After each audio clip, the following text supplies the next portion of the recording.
चलिए आज हम लोग पढ़ने वाले हैं प्रश्नावली 5.1 यानी कि 5.1 के क्वेश्चन नंबर 1 पे दे रहा है कि निम्नलिखित स्थितियों में से किन स्थितियों में जो है संबंध संख्याओं की सूची एपी है और क्यों। यानी कि निम्नलिखित क्वेश्चन आपका दिया है क्वेश्चन नंबर 1 जैसे में हम लिखे हैं और क्वेश्चन है नीचे। तो इस क्वेश्चन में अब देखना है कि एपी में कौन है, अगर एपी में है तो क्यों है, एपी में नहीं है तो क्यों नहीं है। तो क्वेश्चन नंबर 1 पे ध्यान दीजिए, करें कि प्रत्येक किलोमीटर के बाद का टैक्सी का किराया, जबकि प्रथम किलोमीटर के लिए किराया 15 रुपया है। पहला किलोमीटर चल रहा है तो किराया कितना है, 15 किलोमीटर है। करें कि प्रत्येक के अतिरिक्त किलोमीटर के लिए किराया 8 रुपया है। अगर 1 किलोमीटर और आगे चल रहा है तो 8 रुपया अधिक पैसा लग रहा है, उसका अधिक रुपया लग रहा है।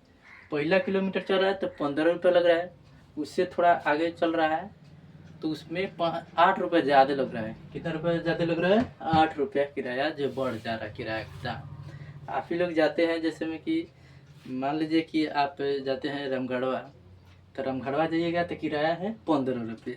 थोड़ा सा कहिएगा और जो है क्या कर कहिएगा कि सिसवनिया तक ले चलिए तो उसमें कितना रुपया ऐड हो जाएगा, 8 रुपया।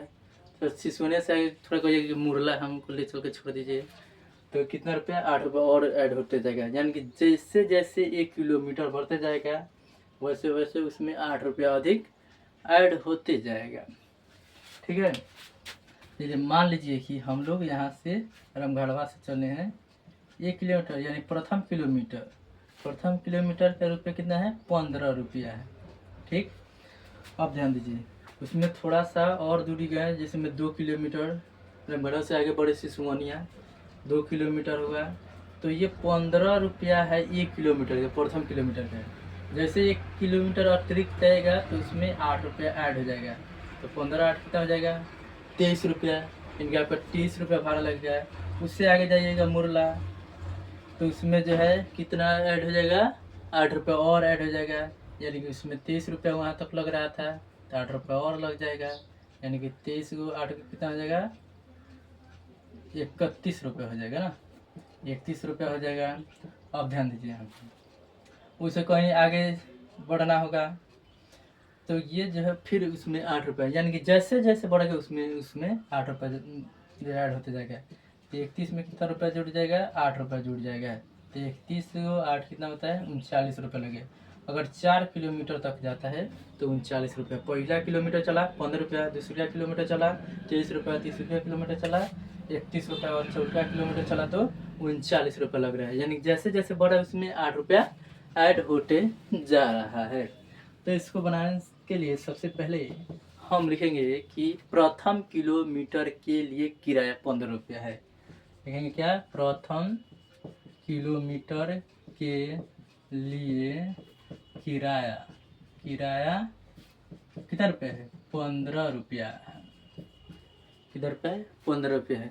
तो इसका सूची हम लोग अब बना लेंगे यानी कि एपी हम लोग का क्या क्या है, एक जो है किलोमीटर चल रहा है तो 15 रुपया लग रहा है।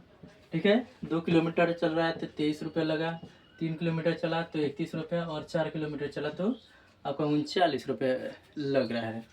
यानी कि जैसे जैसे किलोमीटर बढ़ते जाएगा वैसे वैसे 8 रुपये अतिरिक्त लगते जाएगा। तो सूची हो गया।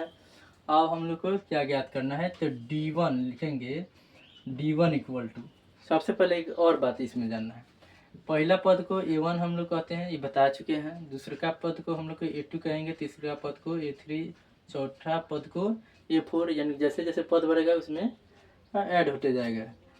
तो प्रथम पद, द्वितीय पद, तृतीय पद और चतुर्थ पद हो गया।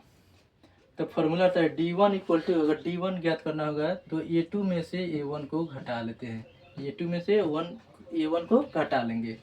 तो लिखिए, देखिए यहाँ पे A2 कितना है, तो A2 जो है 23 है, तो 23 में से घटा लेंगे A1 कितना है 15, तो 23 में से 15 आपका जाएगा तो बचेगा 8 बचेगा। यानी कि D1 इक्वल टू 8 आ गया। D1 बराबर कितना हो गया, 8 हो गया। उसी तरह जो है D2 हम लोग ज्ञात कर लेंगे। D2 इक्वल टू क्या हो जाएगा, फॉर्मूला देखिए, जब A1 इक्वल टू A2 में से A1 घटा, D1 ज्ञात किए हैं तो A2 में से A1 घटाएं। उसी तरह D2 ज्ञात करेंगे तब क्या करेंगे, A3 में से A2 को घटाएंगे। A3 कितना दिया है, 33 दिया है। A2 कितना दिया है, तो 23 दिया था, 23 लिख देंगे। 31 में से 23 जाएगा, कितना बचेगा, 8 बचेगा आपका, कितना बचेगा, 8। सेम टू सेम वैसे ही D3 ज्ञात करेंगे। D3 इक्वल टू क्या हो जाएगा, A4 में से A3 घट जाएगा। A4 कितना दिया है, तो A4 दिया है आपका 39, तो 39 में से A3 घटा देंगे। A3 कितना दिया है, 31, यानी कि 39 में से 31 जाएगा तो आपका कितना बचेगा, 8 बचेगा। यानी कि प्रत्येक स्थिति में 8 आ रहा है। अगर सेम आ रहा है यानी कि वो AP में है। अगर सेम D का मान नहीं आएगा तो AP में नहीं है। तो यहाँ पे लिख देंगे, चूँकि D1 equal to D2 equal to D3, यानी कि D1 जो है D2 के बराबर है, D2 किसका बराबर है, D3 के बराबर है, यानी पूरा सेम मान आ रहा है। इसलिए यह क्या है, यह सूची AP में है, AP में है। देखेंगे यह सूची AP में है।